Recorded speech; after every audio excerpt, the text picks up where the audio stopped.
at The Frugal Crafter with my daughters, Maisie and Lila, and we're going to share some really fun, easy braiding techniques with you today, and we're going to dress those braids up with some ribbon. Our ribbon is from Paper Mart, our sponsor. You can check them out online at www.papermart.com. First, I want to show you Maisie's braid. She's got a basic French braid, and we've just woven some ribbon around it. I'm going to show you how easy it is. I have a technique to keep that ribbon nice and flat.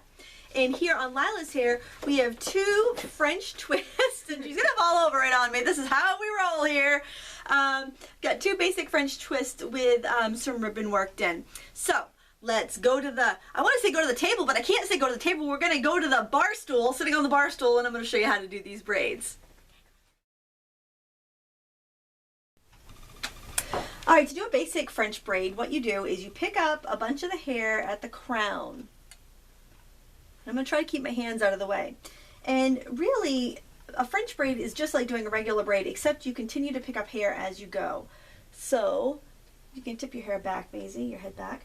I've divided that into 3 sections, and I'm just braiding, but each time I go to make another round on the braid, I pick up a little more hair. So do that all the way down. Make sure the hair is combed really well before you do this. Maisie has a lot of texture to her hair. It's very wavy, so braids hold really well in her hair. But you do need to brush it right before you do it, or it won't be very neat. So you want to continue on and make a basic braid. Now that you have your basic braid, we're going to use a yarn needle, which is basically a plastic needle with a really big eye on it, to thread our ribbon through. And then we're going to start at the top of the braid. And we're going to go through, if you tip your head back, we're going to go through this section right above the first plate in the braid. Alright, and we want half of the ribbon on one side and half on the other. So we kind of have it like this. Now, depending on how tight you've braided, you can either use the needle to continue weaving it through, or you can actually push it through with your fingers.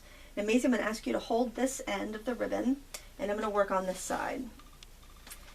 And her hair is braided pretty loosely, so I'm actually going to push this through with my fingers. So it's kind of like you're putting in shoelaces, and you're going to go on the first way down with this first half. We're going to make all of our braids slanting like this, and when we come down the other side, we'll make them slanting the opposite way. So we'll have that kind of hot cross buns, crisscross going down, but it's going to be a lot easier than it looks to achieve. So if your hair is braided really tight, the needle will help you slide the ribbon through, but if it's braided loosely like this, you can just push it through with your fingers. Try to get, it's kind of like when you're knitting, try not to split the skein, try not to split the thread, try to get right in where the parts in the hair are. That way it won't be too hard to undo when you're all done, because you don't want to have to deal with a tangly mess after you're done wearing that for the day. You might need to go back to the needle once you get down to the bottom part of the braid. If so, just thread the end back in and you'll be all set. Alright, I'm going to leave this little bit trailing down, and I'm going to take this other half and I'm simply going to go in the opposite direction. I suppose you could do an inside-out braid and do the same effect. I think a French braid might hold a little bit tighter, just a typical French braid. And your hair will loosen up a little bit like this, so I recommend this braid for someone that's got a lot of texture in their hair, like wavy hair that tends to hold braids really well.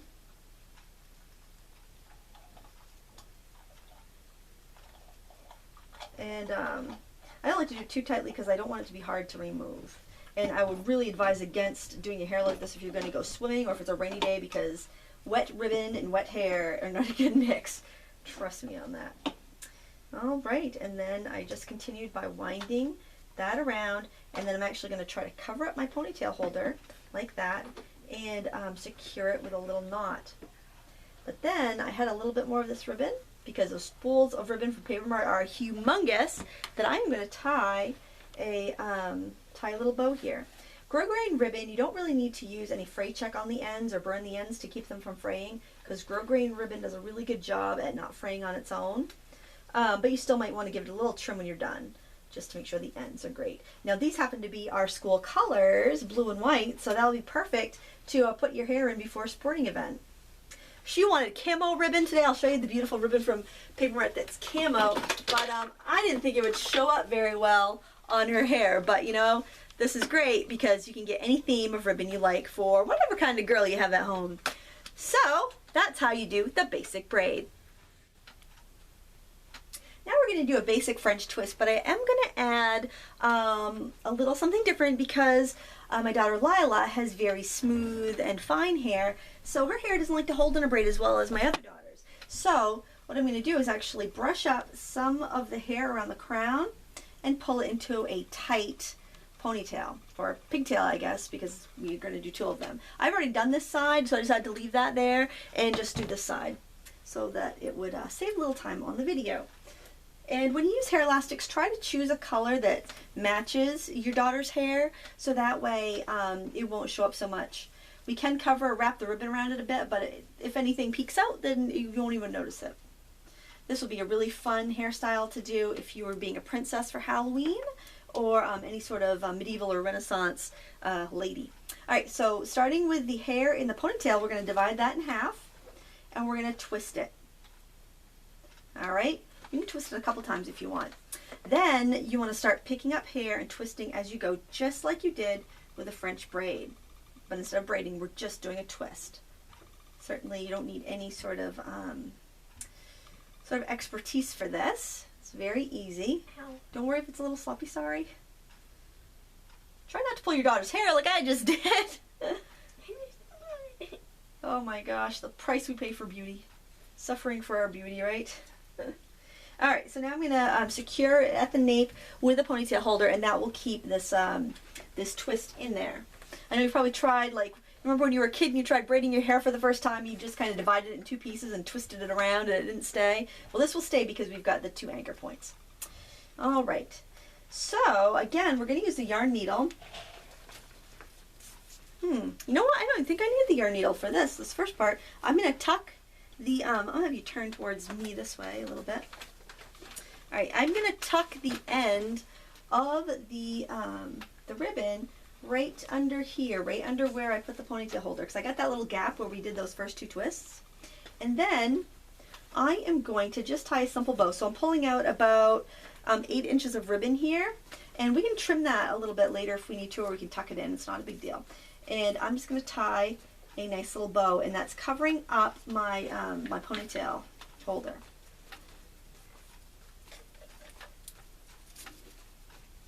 There, so then I just kind of fuss with it a little bit, neaten it up, and then we're good to go. So now if I can get you to turn back a little bit. There you go, sit nice and tall. Alright, now we're going to start wrapping this ribbon around the twist that we made. And if you have it pretty loose, done pretty loosely like this, then you'll be able to do that with your hands. If not, go ahead and grab your yarn needle and put the ends in. Another solution would be, if you didn't have a yarn needle, you could take a little masking tape and you could wrap a little masking tape around the end to help you feed that through the hair. I'm trying to just kind of go around as close to the edge of the ribbon as I can to keep it from twisting.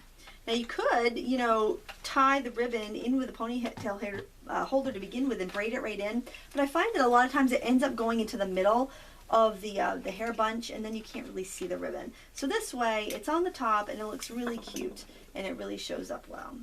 And it can also help you kind of pull in some of those loose tufts of hair if you have a daughter with really fine hair or really silky smooth hair that doesn't like to conform to hairstyles. Alright, so now we've got both twists done. I am going to pull the two pieces of hair together, the two ponytails, and I'm going to braid them. So if I could put these towards the front and you could hold on to those, that would be great, Lila. Can you hold those two strands so that way they don't come loose?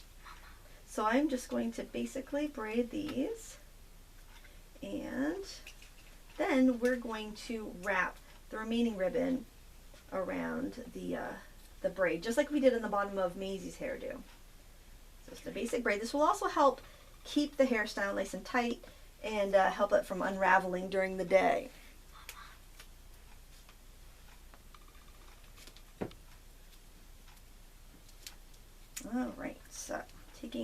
I'll take those back now. Now I'm going to do one more in there. You can wrap it again if you feel like you need to cover up ponytail elastic, or just to make it a little more even. And then we're just going to crisscross applesauce these ribbons down until we get to the bottom, and then we can secure them with a knot and a bow.